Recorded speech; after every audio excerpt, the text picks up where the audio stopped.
My name's Lou D'Andrea. I work at Wolfram Research. I was one of the people working on Manipulate when we built it back in 2007 for version 6. I'm going to give a brief overview of it, and then I'm going to look at some of the things that people have had trouble doing with it by virtue of asking questions on Wolfram Unity, Stack Exchange, and Stack Overflow, sort of getting to the point where we actually are seeing the real problems that real people are having. Maybe some of you will have some insights after seeing the things that we're talking about today. So, to the refresher first, Manipulate has a syntax very much like table. By the way, one other piece of prep. Stop me at any point during this talk to ask a relevant question. Yeah, good. Syntax of Manipulate. Much like table, you have as the first argument an expression that has some variables in it, and then the remaining arguments are domain specifications for those variables. You can have a continuous domain, an analog domain of various kinds, and unlike table, rather than just showing you the full list of all possible combinations, it shows you an interface in which you can choose which part of the parameter space you're interested in. So you can navigate your way through this multidimensional parameter space. I can't leave it at that color. There we go. Okay, and it does this by using controls that match your system appearance of controls. So on a Mac, these sliders look like Mac sliders, and the radio buttons look like Mac radio buttons. If I were up here with a Windows machine, they would look natural to a Windows user, etc. Also notice that other than this last control, I didn't say anything about an interface. There's nothing interfacey about this input. You don't need to know about interfaces in order to use Manipulate. You need to know a little bit about them to customize Manipulate, but just to use it out of the box, you don't need to. It does some very nice automatic things for you, like localizing names, which we'll talk about in a little bit. It'll let you specify different aspects of a control that gives you labeling or initial value concerns, etc. Bottom line here is that Manipulate doesn't require you to know anything about interfaces in order to build interfaces at a very high level. Okay, so this is the Manipulate syntax. And what kinds of control specifications, variable specifications, do we support in Manipulate? Well, there are a small handful that it would probably behoove people to learn. We can specify like table, min-max, or min-max step. Of course, we can also specify a multidimensional control, like a slider 2D or a locator. So those are specified with a pair of mins or a pair of maxes. And the right-hand column here, in bold, is the control type that's used automatically by Manipulate when it encounters a control specification that looks like the thing in the left-hand column. The remaining items in the right-hand column are control types that you can use if you want to override Manipulate's built-in choice. So a manipulator, this manipulator control, I should show you what that is. It looks like a slider with some additional controls hidden with an opener. You open it up, you get a small constellation including an input field and some animation controls. This collection of slider plus animator plus input field plus opener is known as manipulator. And that's the default control type for certain parameter specifications. But we have then you can specify, as I said earlier, these analog controls where you're selecting one out of many. Manipulate goes back and forth between using pop-up menu or setter bar for the default, in this case, depending on how long the list is. For short lists, it shows you all of them in a setter bar, and for more than 7 or 8, it will show you them as a menu, etc. And as I've already mentioned, there are syntaxes that can be used to alter individual lines of your Manipulate.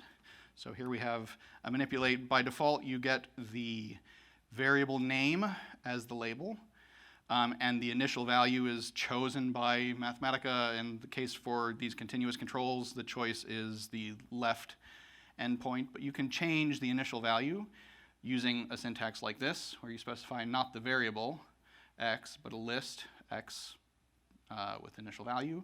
If you specify a third element, you can specify initial value, and a label. So notice that the location of the slider thumb is now in the middle, and the label has changed. You can also specify, as we've said, can override manipulate's built-in control choice by using the control type option. And once you have a control type, you can specify other options for that control within this parameter spec. So you say, I want this to be an animator, and I know about animator, it's a built-in thing, I know it has some options, and these are the options I want to set for this particular animator. In this case, if we didn't have any options here, the animator would display and immediately start to run. If we evaluate this after adding an option, animation running, keyboard sometimes doesn't like me. So here we have an animator that is initially paused.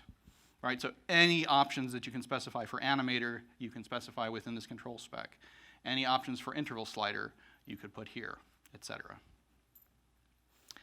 So, okay. One other thing I want to touch on at some length is variable scoping. So it was important for us when building Manipulate that one didn't have to think too hard about what variable names had values in your session already. So in this case, we didn't want an input like this manipulate of some Fibonacci polynomials to be affected if n happened to have a value in our session. We also didn't want multiple manipulates based on the same variable name to interfere with one another. So, and that's what we built. So Fibonacci polynomials to degree n. Notice that the plot below is not moving, even though it also is manipulating the variable n. And if I move the plot around, notice that the polynomials aren't changing. So these n's are separate from one another, and they're separate from the global value of n. I'm going to talk a bit about this. What good is this, and why do we do this, and how hard was it? Well, variable scoping for Manipulate actually had to happen in two different places. The first was in the initial evaluation of the Manipulate in the kernel, which is not something that people tend to think deeply about, and there'll be a couple times today when we need to mention it. But the other time is when using copy and paste completely without a kernel. So here we have a Manipulate output. I just copied it, and I'm going to paste it. I have another copy of this Manipulate. Should one of these sliders affect the other? Well, we didn't think so. We thought we would want these to be completely separate. So merely the act of copy and paste creates a new scoping construct. That means that the scoping construct had to be something that's built into the box structure in the front end. That's why we developed dynamic module box as a scoping construct that exists for rectangles in the front end. So we drag these around, and these are, in fact, separate.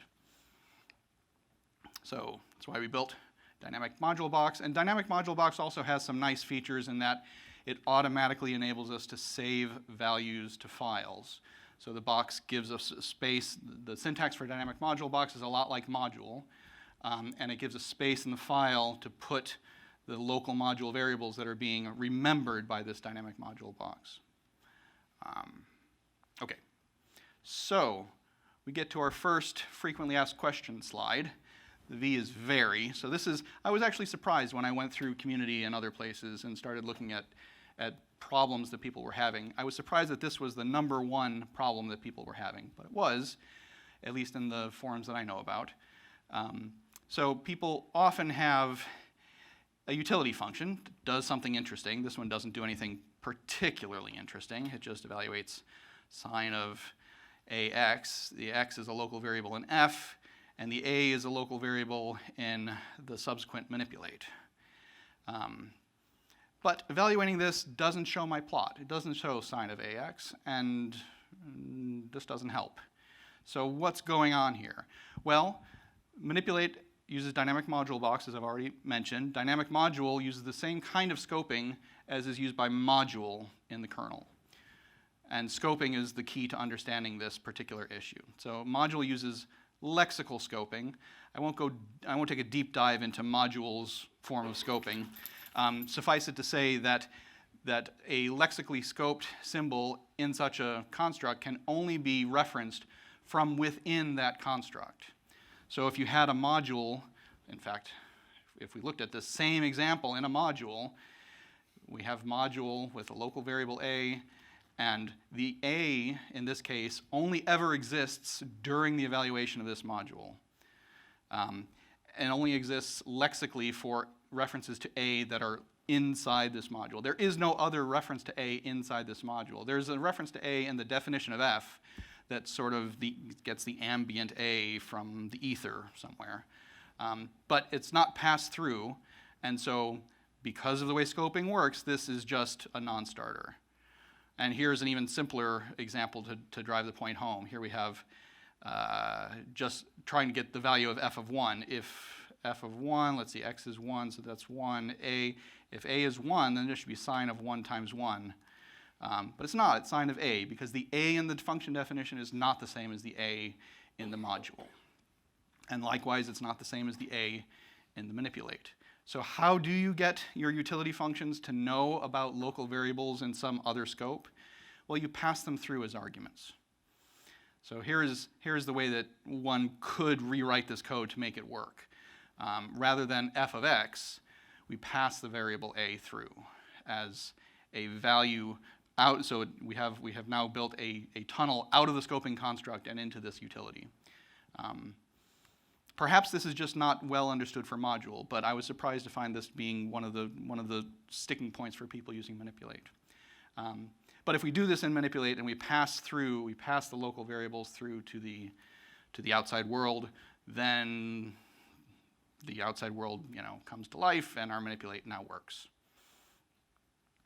And this example, by the way, was not something I constructed. I shouldn't do that one.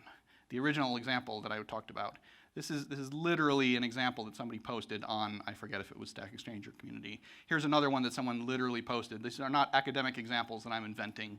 These are real problems that real people had. Again, we have this time a pair of functions. This time it's y that takes the value of x and somehow expects to grab the value of x naught from somewhere, but it's not passing it through, and so it's not going to work. I think y is the tangent line, or wants to be the tangent line to f here, but there's no tangent being shown. How do we fix this? Again, you pass the value through as a local variable, and then there's the tangent line. Okay, question? Very quick question. Would the replace with global A goes to A work? The question is, would a replace global A goes to A work? The answer is no, because that's not the direction you want. You want the global definition to refer to your local manipulate construct, your scoped variable. And we can look more at that after, if you like. But I think the answer is no. Okay, so throughout this talk, I'm going to have some bonus slides. I'm not opening any of these bonus slide content. This notebook already exists on the Pathable site. The bonus slides are for you. When you get this notebook back in your own office, hotel room, subway, whatever, take a look at the bonus slides, and you'll get maybe another 30 minutes worth of stuff out of this notebook. So you're welcome. So what else, what other common problems are there? Another common, well, this is a collection of problems with a common solution. Collection of problems is, I don't know what's going wrong with my manipulate. It's turning pink. Things are going bad. I don't know what to do, and it's giving error messages, but this is manipulate, and I don't know anything about interfaces, so help. So one of the very useful things, and I have an anecdote about this that I'll tell in a moment. One very useful thing is in every manipulate, so here's a manipulate that's going to break. In every manipulate with default options, there is a menu up in the corner with some controls. Now, some of these controls are rather flashy. There's one, I think, that doesn't really get the attention it deserves, and that's paste snapshot, which takes out of the manipulate the body and all of the local values of all of the local variables and produces a new input, not a manipulate input. It is a dynamic module input, but it produces a new input that gives you the ability to dig into this particular frame of the manipulate and what might be going on. So I used this technique today to track down a bug in somebody else's code. So here we have exactly the same error messages. In fact, even with module instead of dynamic module, we still have error messages, but at this point, users might think, oh, well, I'm not in manipulate anymore. I can actually read this message and make some sense of it. So they'll pause, hopefully, read the message, say endpoints for y must have distinct machine precision. Oh, so we have y going from 1 to k, and k is 1. Ah, so if k were 1.1, is that going to fit? Oh, but now x has the same problem because x goes from 0 to n, and n is 0. So we can't have x going from 0 to 0 or parametric plot will complain. There we go. So this gives a way to drill down into the problem and make some headway. And this was supposed to be marked as bonus. So you're welcome. Very common to see pinking as a result of kernel messages generated during a dynamic update. You see dynamic of 1/0 creates a little pink box, but it doesn't show you the message until you do something. Take a look at this slide later to find out what to do about that. Okay, another category of problems. My manipulate is slow. Why does the cell bracket keep lighting up? How can I avoid doing... I have a manipulate that shows something that uses a lot of work and something that needs very little work. When I update this, I don't want this to change. How do I do that? And this category of problems, each of the solutions I'm about to describe can affect any one of that in the category. So this is sort of a mix and match. These are all good techniques to know. So what can I say about the cell bracket staying lit? Well, we've all experienced a dynamic that just keeps running and running and running. Maybe we have. Has anybody in this room experienced that? Okay, a few. So this is because dynamic tries really hard to make sure that it always shows you the current value of an expression. And it does that by remembering all of the symbols that are involved in that expression and keeping track of each of them. And if any of those changes, it updates the dynamic. It sends a message that says the dynamic needs to be updated. And this is very, very good, and sometimes it's very useful. So for instance, here is a manipulate that I wrote some time ago that uses append to continually add to a list iteratively.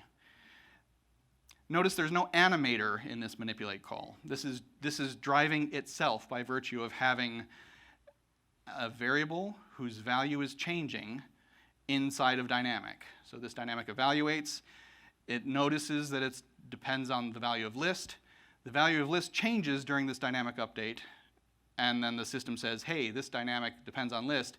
List changed, you need to update. And so this runs and runs and runs, and we can say, well, don't change list this time around because I have this paused. When you're paused, then you're not doing any work. List is not changing, the update's not changing. Okay. So sometimes, I guess I'm driving home the point that this dynamic, infinite evaluation in dynamic is a very, very good thing. But sometimes it's too much of a good thing. So here is another example pulled straight off of Community, I think, where we have a global value of x that somehow depends on a local value of manipulate. And notice the cell bracket at the far side stays lit, indicating that something is happening over and over and over. What is happening? Well, this first argument to manipulate is wrapped in dynamic. This dynamic depends on the value of x, and x changes during this evaluation. So even if it doesn't actually change, it's being reset to the same thing over and over and over. How does one avoid this category of problems? Well, there's several ways. One is to specify that I only want particular symbols to be tracked, and one can do that in manipulate with the track symbols option. Here we specify a single variable that we want tracked. Setting track symbols to true will cause this to track all local manipulate variables and only the local manipulate variables. That works in this case because x is not a local manipulate variable. It's a global variable. Also, something that can be done is to localize these variables so they are not global. So here we have x being itself a local variable in a dynamic module, or for that matter, in a module. This kind of nesting is perfectly fine. Another problem that I mentioned, so here we have an example of something that takes a while to evaluate and something that's drop dead fast to evaluate. And we want to show them both at the same time in the same manipulate. And so when dragging this around, the contour plot gets reevaluated. That's fine. We let go of it. It becomes beautiful. Good. Now we drag this point around. There's no reason for the contour plot to be updating. But we haven't given the manipulate enough information to know that, and so it updates everything that you've given it. And we can avoid this by careful use of explicit dynamics in manipulate. So here we have the same input, but with a dynamic wrapped tightly around the thing that's updated when we move that 2D slider around. And now we can move, when we move the contour plot around, it still needs to be reevaluated, but the point can slide effortlessly across the top of it and not trigger the contour plot to reevaluate. And we can push this dynamic even deeper. I'd encourage people interested in this to follow this link to YouTube for my talk back in 2015 about this, in which I go into quite a bit of detail. And there's another link here to that same talk in which I talk about, manipulate's not going to make slow things fast. If you have a fundamentally slow evaluation, you need to think carefully about why you want to put it into manipulate in the first place. And if you do, you want to be setting some options so that the user's experience is not horrible. Okay. The last category of problems I want to talk about are problems related to initializing and manipulate. One typically wants to do this because when you open a manipulate from a file that someone or that you yourself have written, you don't want to have to do some evaluations in order to make the manipulate work. You want those evaluations to happen automatically. One way to do that is to have the manipulate specify those evaluations. You can do that in two ways. One is with the initialization option to manipulate, in which you can specify any expression to be evaluated when that manipulate is first displayed in a session. So here we have initialization set to some function, and the manipulate that, so here we have x is going from 0 to 1, but notice that the value in the body of the white framed area is going from 1 to 2 because f now has a definition. Okay. Another way one can do this is with save definitions, and this setting save definitions true, all that does is looks for the definitions on which this manipulate depends, and then embeds them into a literal initialization option for you. So the result of this is precisely the same as the previous. And another bonus slide, take a look at this. This slide answers the question, why doesn't my initialization get run first? And those of you who are listening carefully, I answered that already while I was talking during the previous slide, but there's some more pros here for you to tease that apart. So save definitions. What does save definitions do? Well, it uses full definition, which is a function that's been in the kernel since version 2 maybe, version 1, I don't know, 1.2. And it knows how to recurse through definitions and find out what is defined in terms of what. It's also used by other built-in functions like save. And here is just a quick example that Michael Trott wrote some decades ago. We have a utility, invert, another utility that depends on invert, and a manipulate that depends on both of them. With save definitions true, it grabs the full definition of inversion. Ooh, I didn't evaluate that.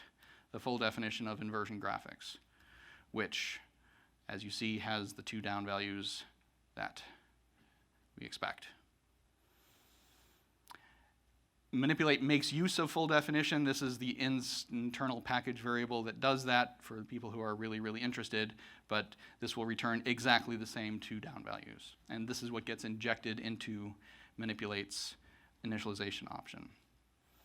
Save definitions is a big hammer, and people online have very strong opinions about it. Use it when you should. and avoid it when you should. I'll just take one more minute. Use it if you have simple functions that can be dropped into manipulates, that they don't refer to they don't have their fingers throughout all of global, and if you really want this thing to jump to life when you open it from a file.